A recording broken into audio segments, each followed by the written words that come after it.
Hello, എല്ലാവർക്കും ഈ വീഡിയോയിലേക്ക് സ്വാഗതം. ഇന്ന് ഈ വീഡിയോയിൽ ഡിസ്കസ് ചെയ്യുന്നത് ഏറ്റവും പ്രധാനപ്പെട്ട കറണ്ട് അഫയേഴ്സ് ചോദ്യങ്ങളാണ്. അപ്പോൾ വീഡിയോയിലേക്ക് കടക്കാം. 2024 എഴുത്തച്ഛൻ പുരസ്കാരം നേടിയതാര്? 2024 എഴുത്തച്ഛൻ പുരസ്കാരം നേടിയതാര്? NS മാധവൻ. NS മാധവനാണ് 2024 എഴുത്തച്ഛൻ പുരസ്കാരം നേടിയത്. 2025 എഴുത്തച്ഛൻ പുരസ്കാരം നേടിയതാര്? 2025 എഴുത്തച്ഛൻ പുരസ്കാരം നേടിയതാര്? KG ശങ്കരൻപിള്ള. KG ശങ്കരൻപിള്ളയാണ് 2025 എഴുത്തച്ഛൻ പുരസ്കാരം നേടിയത്. സാമൂഹ്യ പരിഷ്കരണ പദ്ധതിയായ യോഗശ്രീ അടുത്തിടെ നടപ്പിലാക്കിയ സംസ്ഥാനം. സാമൂഹ്യ പരിഷ്കരണ പദ്ധതിയായ യോഗശ്രീ അടുത്തിടെ നടപ്പിലാക്കിയ സംസ്ഥാനം പശ്ചിമ ബംഗാൾ. പശ്ചിമ ബംഗാളാണ് യോഗശ്രീ എന്ന സാമൂഹ്യ പരിഷ്കരണ പദ്ധതി നടപ്പിലാക്കിയ സംസ്ഥാനം. 2024 സാഹിത്യത്തിനുള്ള നൊബേൽ സമ്മാനം ലഭിച്ചത് ആർക്കാണ്? 2024 സാഹിത്യത്തിനുള്ള നൊബേൽ സമ്മാനം ലഭിച്ചത് ആർക്കാണ്? ഹാൻകാങ്. ഹാൻകാങ്ങിനാണ് 2024 സാഹിത്യത്തിനുള്ള നൊബേൽ സമ്മാനം ലഭിച്ചത്. 2025 സാഹിത്യത്തിനുള്ള നൊബേൽ സമ്മാനം ലഭിച്ചത് ആർക്കാണ്? 2025 സാഹിത്യത്തിനുള്ള നൊബേൽ സമ്മാനം ലഭിച്ചത് ആർക്കാണ്? ലാസ്നോ ക്രാസ്നാഹോർക്കെ. ലാസ്നോ ക്രാസ്നാഹോർക്കെക്കാണ് 2025 സാഹിത്യത്തിനുള്ള നൊബേൽ സമ്മാനം ലഭിച്ചത്.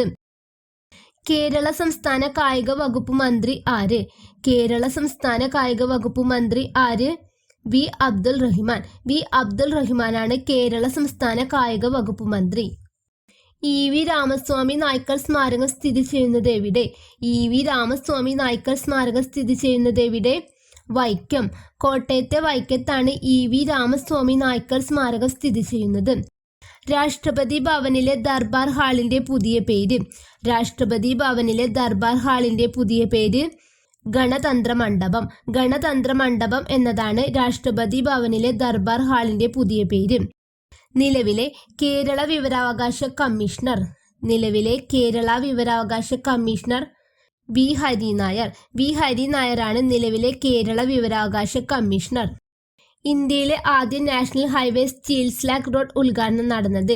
ഇന്ത്യയിലെ ആദ്യ national highway steel slag road ഉദ്ഘാടനം നടന്നത് NH66 Mumbai to Goa. NH66 Mumbai to ഗോവയാണ് ഇന്ത്യയിലെ ആദ്യ national highway steel slag road. Israel Hamas യുദ്ധത്തിൽ താൽക്കാലിക വെടിനിർത്തൽ കരാർ നിലവിൽ വന്ന ദിവസം. ഇസ്രായേൽ ഹമാസ് യുദ്ധത്തിൽ താൽക്കാലിക വെടിനിർത്തൽ കരാർ നിലവിൽ വന്ന ദിവസം 2025 ജനുവരി 19. 2025 ജനുവരി 19 ഇസ്രായേൽ ഹമാസ് യുദ്ധത്തിൽ താൽക്കാലിക വെടിനിർത്തൽ കരാർ നിലവിൽ വന്നത്. 2024 ഓടക്കുഴൽ അവാർഡ് ലഭിച്ചത് ആർക്ക്? 2024 ഓടക്കുഴൽ അവാർഡ് ലഭിച്ചത് ആർക്ക്? K അരവിന്ദാക്ഷൻ. K അരവിന്ദാക്ഷനാണ് 2024 ഓടക്കുഴൽ അവാർഡ് ലഭിച്ചത്. K അരവിന്ദാക്ഷന്റെ ഗോപ എന്ന നോവലിനാണ് പുരസ്കാരം ലഭിച്ചത്. സ്വതന്ത്ര ഇന്ത്യയിൽ ഒരു ഒളിമ്പിക്സിൽ 2 മെഡൽ നേടുന്ന ആദ്യ കായിക താരം. സ്വതന്ത്ര ഇന്ത്യയിൽ ഒരു ഒളിമ്പിക്സിൽ 2 മെഡൽ നേടുന്ന ആദ്യ കായിക താരം മനു ഭാക്കർ. മനു ഭാക്കറാണ് സ്വതന്ത്ര ഇന്ത്യയിൽ ഒരു ഒളിമ്പിക്സിൽ 2 മെഡൽ നേടുന്ന ആദ്യ കായിക താരം. 2024 ചാമ്പ്യൻസ് ഓഫ് ദി എർത്ത് പുരസ്കാരം ആർക്കാണ് ലഭിച്ചത്? 2024 ചാമ്പ്യൻസ് ഓഫ് ദി എർത്ത് പുരസ്കാരം ആർക്കാണ് ലഭിച്ചത്? മാധവ് ഗാഡ്ഗിൽ. മാധവ് ഗാഡ്ഗിലിനാണ് 2024 ചാമ്പ്യൻസ് ഓഫ് ദി എർത്ത് പുരസ്കാരം ലഭിച്ചത്. കേരള സംസ്ഥാനത്തിലെ മുഖ്യ തിരഞ്ഞെടുപ്പ് കമ്മീഷണറുടെ പേര് എന്ത്? കേരള സംസ്ഥാനത്തിലെ മുഖ്യ തിരഞ്ഞെടുപ്പ് കമ്മീഷണറുടെ പേര് എന്ത്? A ഷാജഹാൻ. A ഷാജഹാനാണ് കേരള സംസ്ഥാനത്തിലെ മുഖ്യ തിരഞ്ഞെടുപ്പ് കമ്മീഷണർ. മേക്ക് ഇൻ ഇന്ത്യ പദ്ധതിയുടെ കേരളത്തിലെ നോഡൽ ഏജൻസി ഏതാണ്? മേക്ക് ഇൻ ഇന്ത്യ പദ്ധതിയുടെ കേരളത്തിലെ നോഡൽ ഏജൻസി ഏതാണ്? Kerala state industrial development corporation. Kerala state industrial development കോർപ്പറേഷനാണ് മേക്ക് ഇൻ ഇന്ത്യ പദ്ധതിയുടെ കേരളത്തിലെ nodal agency. Nancy Grace Roman ബഹിരാകാശ ദൂരദർശിനി ഏത് ബഹിരാകാശ ഏജൻസിയുമായി ബന്ധപ്പെട്ടിരിക്കുന്നു? നാൻസി ഗ്രേസ് റോമൻ ബഹിരാകാശ ദൂരദർശിനി ഏത് ബഹിരാകാശ ഏജൻസിയുമായി ബന്ധപ്പെട്ടിരിക്കുന്നു? നാസ.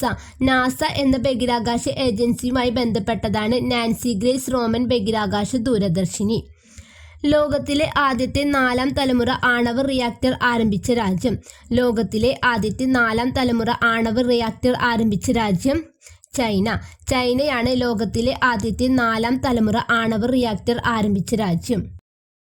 3 ദൗത്യങ്ങളിലായി സുനിത വില്യംസ് ബഹിരാകാശത്ത് ചെലവഴിച്ച ദിവസങ്ങൾ 608 എന്നാൽ 675 ദിവസം ബഹിരാകാശത്ത് ചെലവഴിച്ച US ബഹിരാകാശ സഞ്ചാരി ആരാണ്? Peggy Whitson. പെഗ്ഗി വിറ്റ്സൺ ആണ് 675 ദിവസം ബഹിരാകാശത്ത് ചെലവഴിച്ച US ബഹിരാകാശ സഞ്ചാരി. കേന്ദ്ര ധനകാര്യ വകുപ്പ് മന്ത്രി ആരാണ്? കേന്ദ്ര ധനകാര്യ വകുപ്പ് മന്ത്രി ആരാണ്? നിർമ്മല സീതാരാമൻ. നിർമ്മല സീതാരാമനാണ് കേന്ദ്ര ധനകാര്യ വകുപ്പ് മന്ത്രി. കേരള ഒളിമ്പിക് അസോസിയേഷന്റെ ഇപ്പോഴത്തെ അധ്യക്ഷൻ ആരാണ്? കേരള ഒളിമ്പിക് അസോസിയേഷന്റെ ഇപ്പോഴത്തെ അധ്യക്ഷൻ ആരാണ്? വി സുനിൽകുമാർ. വി സുനിൽകുമാറാണ് കേരള ഒളിമ്പിക് അസോസിയേഷന്റെ ഇപ്പോഴത്തെ അധ്യക്ഷൻ. ഇക്കോ ടൂറിസം പോയിന്റായി പ്രഖ്യാപിക്കാൻ പോകുന്ന കിദൂർ പക്ഷിഗ്രാമം ഏത് ജില്ലയിലാണ്? ഇക്കോ ടൂറിസം പോയിന്റായി പ്രഖ്യാപിക്കാൻ പോകുന്ന കിദൂർ പക്ഷിഗ്രാമം ഏത് ജില്ലയിലാണ്? കാസർഗോഡ്. കാസർഗോഡ് ജില്ലയിലാണ് ഇക്കോ ടൂറിസം പോയിന്റായി പ്രഖ്യാപിക്കാൻ പോകുന്ന കിദൂർ പക്ഷിഗ്രാമം സ്ഥിതി ചെയ്യുന്നത്. ലോകത്തെ ഏറ്റവും മോശമായ വായു നിലവാരം റിപ്പോർട്ട് ചെയ്ത ബർണിഹാട്ട് പട്ടണം ഏത് സംസ്ഥാനത്തിലാണ് കാണപ്പെടുന്നത്? ലോകത്തെ ഏറ്റവും മോശമായ വായു നിലവാരം റിപ്പോർട്ട് ചെയ്ത ബർണിഹാട്ട് പട്ടണം ഏത് സംസ്ഥാനത്തിലാണ് കാണപ്പെടുന്നത്? മേഘാലയ. മേഘാലയയിലാണ് ലോകത്തെ ഏറ്റവും മോശമായ വായു നിലവാരം റിപ്പോർട്ട് ചെയ്ത ബർണിഹാട്ട് പട്ടണം സ്ഥിതി ചെയ്യുന്നത്. പറമ്പിക്കുളം വാർഷിക ജന്തുജാല കണക്കെടുപ്പിൽ പുതിയതായി കണ്ടെത്തിയ ചിന്നത്തവിടൻ, ചെമ്പൻ വെള്ളി വരയൻ, പളനിപ്പൊട്ടൻ എന്നിവ ഏത് ഇനത്തിൽപ്പെട്ട ജീവികളാണ്? പറമ്പിക്കുളം വാർഷിക ജന്തുജാല കണക്കെടുപ്പിൽ പുതിയതായി കണ്ടെത്തിയ ചിന്നത്തവിടൻ, ചെമ്പൻ വെള്ളി വരയൻ, പളനിപ്പൊട്ടൻ എന്നിവ ഏത് ഇനത്തിൽപ്പെട്ട ജീവികളാണ്? ചിത്രശലഭം. ചിത്രശലഭം ഇനത്തിൽപ്പെട്ട ജീവികളാണ് ചിന്നത്തവിടൻ, ചെമ്പൻ വെള്ളി വരയൻ, പളനിപ്പൊട്ടൻ എന്നിവ. ഇന്ത്യയുടെ 58ാമത് കടുവ സംരക്ഷണ കേന്ദ്രമായ മാധവ് നാഷണൽ പാർക്ക് ഏതു സംസ്ഥാനത്താണ് സ്ഥിതി ചെയ്യുന്നത്? ഇന്ത്യയുടെ 58ാമത് കടുവ സംരക്ഷണ കേന്ദ്രമായ മാധവ് നാഷണൽ പാർക്ക് ഏതു സംസ്ഥാനത്താണ് സ്ഥിതി ചെയ്യുന്നത്? മധ്യപ്രദേശ്. മധ്യപ്രദേശിലാണ് ഇന്ത്യയുടെ 58ാമത് കടുവ സംരക്ഷണ കേന്ദ്രമായ മാധവ് നാഷണൽ പാർക്ക് സ്ഥിതി ചെയ്യുന്നത്. 2024 മനുഷ്യാവകാശ ദിനത്തിന്റെ പ്രമേയം. 2024 മനുഷ്യാവകാശ ദിനത്തിന്റെ പ്രമേയം നമ്മുടെ അവകാശങ്ങൾ നമ്മുടെ ഭാവി ഇപ്പോൾ. എന്താണ്? നമ്മുടെ അവകാശങ്ങൾ നമ്മുടെ ഭാവി ഇപ്പോൾ എന്നതാണ് 2024 മനുഷ്യാവകാശ ദിനത്തിന്റെ പ്രമേയം. നീതി ആയോഗിന്റെ സാമ്പത്തിക ആരോഗ്യ സൂചിക 2025 പ്രകാരം മുന്നിൽ നിൽക്കുന്ന സംസ്ഥാനം ഏത്? നീതി ആയോഗിന്റെ സാമ്പത്തിക ആരോഗ്യ സൂചിക 2025 പ്രകാരം മുന്നിൽ നിൽക്കുന്ന സംസ്ഥാനം ഏത്? ഒഡീഷ. ഒഡീഷയാണ് നീതി ആയോഗിന്റെ സാമ്പത്തിക ആരോഗ്യ സൂചിക 2025 പ്രകാരം മുന്നിൽ നിൽക്കുന്നത്. 2025-26 കേന്ദ്ര ബജറ്റിൽ പ്രധാനമന്ത്രി ധൻധാന്യ കൃഷി യോജന പദ്ധതിയിൽ എത്ര കാർഷിക ജില്ലകൾ ഉൾപ്പെടുന്നു? 2025-26 കേന്ദ്ര ബജറ്റിൽ പ്രധാനമന്ത്രി ധൻധാന്യ കൃഷി യോജന പദ്ധതിയിൽ എത്ര കാർഷിക ജില്ലകൾ ഉൾപ്പെടുന്നു? 100 കാർഷിക ജില്ലകളാണ് പ്രധാനമന്ത്രി ധൻധാന്യ കൃഷി യോജന പദ്ധതിയിൽ ഉൾപ്പെടുന്നത്. കേരള സംസ്ഥാന ആസൂത്രണ ബോർഡിന്റെ അധ്യക്ഷൻ ആരാണ്? കേരള സംസ്ഥാന ആസൂത്രണ ബോർഡിന്റെ അധ്യക്ഷൻ ആരാണ്? മുഖ്യമന്ത്രി. മുഖ്യമന്ത്രിയാണ് കേരള സംസ്ഥാന ആസൂത്രണ ബോർഡിന്റെ അധ്യക്ഷൻ. അമൃതാദേവി ബിഷ്ണോയ് അവാർഡ് ഏതു മേഖലയുമായി ബന്ധപ്പെട്ടിരിക്കുന്നു? അമൃതാദേവി ബിഷ്ണോയ് അവാർഡ് ഏതു മേഖലയുമായി ബന്ധപ്പെട്ടിരിക്കുന്നു? വനസംരക്ഷണം. വനസംരക്ഷണവുമായി ബന്ധപ്പെട്ടതാണ് അമൃതാദേവി ബിഷ്ണോയ് അവാർഡ്. ഇന്ത്യയിൽ എല്ലാ തെരഞ്ഞെടുപ്പുകളും ഒരുമിച്ച് നടത്തുന്നതിനായി അവതരിപ്പിക്കപ്പെട്ട ഒരു രാജ്യം ഒരു തിരഞ്ഞെടുപ്പ് എന്ന ആശയത്തെക്കുറിച്ച് പഠിച്ച് റിപ്പോർട്ട് സമർപ്പിക്കുന്നതിനായി കേന്ദ്ര സർക്കാർ നിയോഗിച്ച ഉന്നതതല സമിതിയുടെ അധ്യക്ഷൻ ആരാണ്? ഇന്ത്യയിൽ എല്ലാ തിരഞ്ഞെടുപ്പുകളും ഒരുമിച്ച് നടത്തുന്നതിനായി അവതരിപ്പിക്കപ്പെട്ട ഒരു രാജ്യം ഒരു തിരഞ്ഞെടുപ്പ് എന്ന ആശയത്തെക്കുറിച്ച് പഠിച്ച് റിപ്പോർട്ട് സമർപ്പിക്കുന്നതിനായി കേന്ദ്ര സർക്കാർ നിയോഗിച്ച ഉന്നതതല സമിതിയുടെ അധ്യക്ഷൻ ആരാണ്? രാംനാഥ് കോവിന്ദ്. രാംനാഥ് കോവിന്ദാണ് ഇന്ത്യയിൽ എല്ലാ തിരഞ്ഞെടുപ്പുകളും ഒരുമിച്ച് നടത്തുന്നതിനായി അവതരിപ്പിക്കപ്പെട്ട ഒരു രാജ്യം ഒരു തിരഞ്ഞെടുപ്പ് എന്ന ആശയത്തെക്കുറിച്ച് പഠിച്ച് റിപ്പോർട്ട് സമർപ്പിക്കുന്നതിനായി കേന്ദ്ര സർക്കാർ നിയോഗിച്ച ഉന്നതതല സമിതിയുടെ അധ്യക്ഷൻ. സൗത്ത് ആഫ്രിക്കയിൽ നിന്ന് അടുത്ത കാലത്തായി കണ്ടെത്തിയ ഹോമോ നലേഡി എന്ന മനുഷ്യ പൂർവികന്റെ അവശിഷ്ടങ്ങൾ ലഭ്യമായത് ഏത് ഗുഹയിൽ നിന്നാണ്? സൗത്ത് ആഫ്രിക്കയിൽ നിന്ന് അടുത്ത കാലത്തായി കണ്ടെത്തിയ ഹോമോ നലേഡി എന്ന മനുഷ്യ പൂർവികന്റെ അവശിഷ്ടങ്ങൾ ലഭ്യമായത് ഏത് ഗുഹയിൽ നിന്നാണ്? Rising star cave. Rising star കേവിൽ നിന്നാണ് സൗത്ത് ആഫ്രിക്കയിൽ നിന്ന് അടുത്ത കാലത്തായി കണ്ടെത്തിയ ഹോമോ നെലേഡി എന്ന മനുഷ്യപൂർവികന്റെ അവശിഷ്ടങ്ങൾ ലഭ്യമായത്. American president Ronald Trump woman with wild hair എന്ന് വിശേഷിപ്പിച്ചത് ആരെയാണ്? American president Ronald Trump woman with wild hair എന്ന് വിശേഷിപ്പിച്ചത് ആരെയാണ്? സുനിത വില്യംസ്. സുനിത വില്യംസിനെയാണ് American president Ronald Trump woman with wild hair എന്ന് വിശേഷിപ്പിച്ചത്. ബഹിരാകാശത്തു വെച്ച് ഉപഗ്രഹങ്ങളെ കൂട്ടിയോജിപ്പിക്കുന്ന സ്പേസ് ഡോക്കിംഗ് വിജയകരമായി പരീക്ഷിച്ച 4ാമത്തെ രാജ്യമാണ് ഇന്ത്യ. ഏതൊക്കെ ഉപഗ്രഹങ്ങളെയാണ് സ്പേസ് ഡോക്കിംഗ് വഴി ബന്ധിപ്പിച്ചത്? SDS-01 and SDS-02. ഏതൊക്കെയാണ്? SDS-01 ആൻഡ് SDS-02 എന്നീ ഉപഗ്രഹങ്ങളെയാണ് സ്പേസ് ഡോക്കിംഗ് വഴി ബന്ധിപ്പിച്ചത്. ചന്ദ്രന്റെ ദക്ഷിണ ധ്രുവത്തിൽ ഏത് അലോഹ മൂലകത്തിന്റെ സാന്നിധ്യമാണ് ചന്ദ്രയാൻ 3 കണ്ടെത്തിയത്? ചന്ദ്രന്റെ ദക്ഷിണ ധ്രുവത്തിൽ ഏത് അലോഹ മൂലകത്തിന്റെ സാന്നിധ്യമാണ് ചന്ദ്രയാൻ 3 കണ്ടെത്തിയത്? സൾഫർ. സൾഫർ എന്ന അലോഹ മൂലകത്തിന്റെ സാന്നിധ്യമാണ് ചന്ദ്രന്റെ ദക്ഷിണ ധ്രുവത്തിൽ ചന്ദ്രയാൻ 3 കണ്ടെത്തിയത്. നോർവേയുടെ ഉന്നത ബഹുമതിയായ ഹോൾബർഗ് പുരസ്കാരം നേടിയ ഇന്ത്യക്കാരി ആരാണ്? നോർവേയുടെ ഉന്നത ബഹുമതിയായ ഹോൾബർഗ് പുരസ്കാരം നേടിയ ഇന്ത്യക്കാരി ആരാണ്?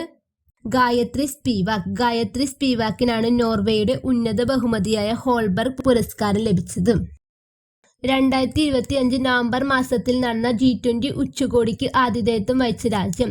2025 നവംബർ മാസത്തിൽ നടന്ന G20 ഉച്ചകോടിക്ക് ആതിഥേയത്വം വഹിച്ച രാജ്യം സൗത്ത് ആഫ്രിക്ക. സൗത്ത് ആഫ്രിക്കയാണ് 2025 നവംബർ മാസത്തിൽ നടന്ന G20 ഉച്ചകോടിക്ക് ആതിഥേയത്വം വഹിച്ച രാജ്യം. ഓപ്പറേഷൻ സിന്ദൂറിൽ പാകിസ്ഥാനിൽ നിന്നുള്ള ഡ്രോൺ മിസൈൽ ആക്രമണങ്ങളിൽ നിന്ന് പ്രതിരോധത്തിനായി ഇന്ത്യ ഉപയോഗിച്ച സുദർശൻ ചക്ര എന്നറിയപ്പെടുന്ന വ്യോമയാന പ്രതിരോധ സംവിധാനത്തിന്റെ പേരെന്ത്? ഓപ്പറേഷൻ സിന്ദൂറിൽ പാകിസ്ഥാനിൽ നിന്നുള്ള ഡ്രോൺ മിസൈൽ ആക്രമണങ്ങളിൽ നിന്ന് പ്രതിരോധത്തിനായി ഇന്ത്യ ഉപയോഗിച്ച സുദർശൻ ചക്ര എന്നറിയപ്പെടുന്ന വ്യോമയാന പ്രതിരോധ സംവിധാനത്തിന്റെ പേരെന്ത്?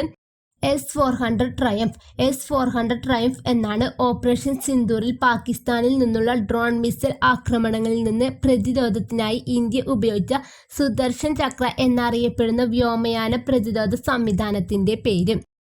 77ാമത് കാൻ ചലച്ചിത്രമേളയിൽ ഗ്രാൻഡ് പ്രി അവാർഡ് നേടിയ ഓൾ വി ഇമാജിനസ് ലൈറ്റ് എന്ന ചലച്ചിത്രത്തിന്റെ സംവിധായകൻ. 77ാമത് കാൻ ചലച്ചിത്രമേളയിൽ ഗ്രാൻഡ് പ്രി അവാർഡ് നേടിയ ഓൾ വി ഇമാജിനസ് ലൈറ്റ് എന്ന ചലച്ചിത്രത്തിന്റെ സംവിധായകൻ പായൽ കപാഡിയ. പായൽ കപാഡിയാണ് ഓൾ വി ഇമാജിനസ് ലൈറ്റ് എന്ന ചലച്ചിത്രത്തിന്റെ സംവിധായകൻ.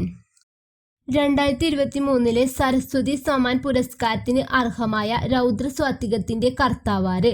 2023 സരസ്വതി സമ്മാൻ പുരസ്കാരത്തിന് അർഹമായ രൗദ്രസ്വാത്തികത്തിന്റെ കർത്താവാര്? പ്രഭാവർമ്മ. പ്രഭാവർമ്മയാണ് 2023 സരസ്വതി സമ്മാൻ പുരസ്കാരത്തിന് അർഹമായ രൗദ്രസ്വാത്തികത്തിന്റെ കർത്താവ്. കേരളത്തിലെ ആദ്യത്തെ ഇ-സ്പോർട്സ് കേന്ദ്രം എവിടെയാണ് സ്ഥാപിച്ചിരിക്കുന്നത്? കേരളത്തിലെ ആദ്യത്തെ ഇ-സ്പോർട്സ് കേന്ദ്രം എവിടെയാണ് സ്ഥാപിച്ചിരിക്കുന്നത്? തലശ്ശേരി. തലശ്ശേരിയിലാണ് കേരളത്തിലെ ആദ്യത്തെ ഇ-സ്പോർട്സ് കേന്ദ്രം സ്ഥാപിച്ചിരിക്കുന്നത്. ആട്ടിടയന്മാരുടെ താഴ്വര എന്ന പേരിൽ അറിയപ്പെടുന്ന സ്ഥലം ഏതാണ്? ആട്ടിടയന്മാരുടെ താഴ്വര എന്ന പേരിൽ അറിയപ്പെടുന്ന സ്ഥലം ഏതാണ്? പഹൽഗാം. പഹൽഗാമാണ് ആട്ടിടയന്മാരുടെ താഴ്വര എന്ന പേരിൽ അറിയപ്പെടുന്ന സ്ഥലം. 2024 രസതന്ത്രത്തിനുള്ള നൊബേൽ സമ്മാനം ഡേവിഡ് ബേക്കറിന് ലഭിച്ചത് എന്തിനാണ്? 2024 രസതന്ത്രത്തിനുള്ള നൊബേൽ സമ്മാനം ഡേവിഡ് ബേക്കറിന് ലഭിച്ചത് എന്തിനാണ്? കമ്പ്യൂട്ടേഷണൽ പ്രോട്ടീൻ രൂപകൽപ്പനയ്ക്ക്. കമ്പ്യൂട്ടേഷണൽ പ്രോട്ടീൻ രൂപകൽപ്പനയ്ക്കാണ് 2024 രസതന്ത്രത്തിനുള്ള നൊബേൽ സമ്മാനം ഡേവിഡ് ബേക്കറിന് ലഭിച്ചത്. ബയോ കെമിക്കൽ മാലിന്യ സംസ്കരണ പ്രോട്ടോകോളുകൾ പാലിച്ചുകൊണ്ട് പരിസ്ഥിതി മലിനീകരണവും ആരോഗ്യ മേഖലയിലെ അപകട സാധ്യതകളും തടയുന്നതിനായി കേരള ഡ്രഗ്സ് കൺട്രോൾ വകുപ്പ് ആരംഭിച്ച പദ്ധതിയുടെ പേര്? ബയോ കെമിക്കൽ മാലിന്യ സംസ്കരണ പ്രോട്ടോകോളുകൾ പാലിച്ചുകൊണ്ട് പരിസ്ഥിതി മലിനീകരണവും ആരോഗ്യ മേഖലയിലെ അപകട സാധ്യതകളും തടയുന്നതിനായി കേരള ഡ്രഗ്സ് കൺട്രോൾ വകുപ്പ് ആരംഭിച്ച പദ്ധതിയുടെ പേര്?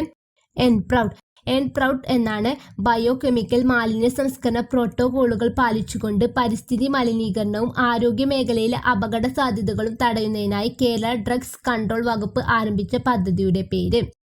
ഐക്യരാഷ്ട്രസഭയുടെ സുസ്ഥിര വികസന ലക്ഷ്യങ്ങൾ 2030 പശ്ചാത്തലത്തിൽ പൊതുജനാരോഗ്യ മേഖലയെ പരിവർത്തനം ചെയ്യുക എന്ന ലക്ഷ്യത്തോടെ കേരളത്തിൽ ആരംഭിച്ച ദൗത്യം. ഐക്യരാഷ്ട്രസഭയുടെ സുസ്ഥിര വികസന ലക്ഷ്യങ്ങൾ 2030 പശ്ചാത്തലത്തിൽ പൊതുജനാരോഗ്യ മേഖലയെ പരിവർത്തനം ചെയ്യുക എന്ന ലക്ഷ്യത്തോടെ കേരളത്തിൽ ആരംഭിച്ച ദൗത്യം ആർദ്രമാണ് ഐക്യരാഷ്ട്രസഭയുടെ സുസ്ഥിര വികസന ലക്ഷ്യങ്ങൾ 2030 പശ്ചാത്തലത്തിൽ പൊതുജനാരോഗ്യ മേഖലയെ പരിവർത്തനം ചെയ്യുക എന്ന ലക്ഷ്യത്തോടെ കേരളത്തിൽ ആരംഭിച്ച ദൗത്യം. 2024 ഏപ്രിൽ കാൻഡിഡേറ്റ് ചെസ് ടൂർണമെന്റിൽ വിജയിച്ച യുവതാരത്തിന്റെ പേര്.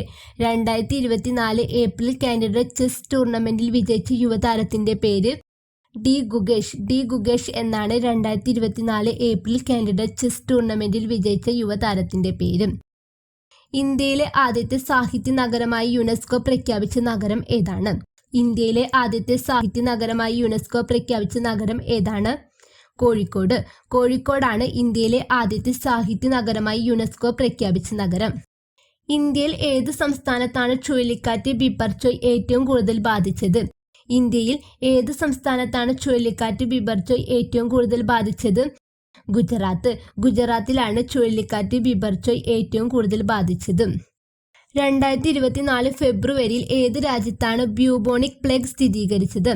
2024 ഫെബ്രുവരിയിൽ ഏത് രാജ്യത്താണ് ബ്യൂബോണിക് പ്ലേഗ് സ്ഥിരീകരിച്ചത്? അമേരിക്കയിലാണ് 2024 ഫെബ്രുവരിയിൽ ബ്യൂബോണിക് പ്ലേഗ് സ്ഥിരീകരിച്ചത്. ഇന്ത്യയിലെ ആദ്യത്തെ ഫ്ലോ കെമിസ്ട്രി ടെക്നോളജി ഹബ് എവിടെയാണ്? ഇന്ത്യയിലെ ആദ്യത്തെ ഫ്ലോ കെമിസ്ട്രി ടെക്നോളജി ഹബ് എവിടെയാണ്?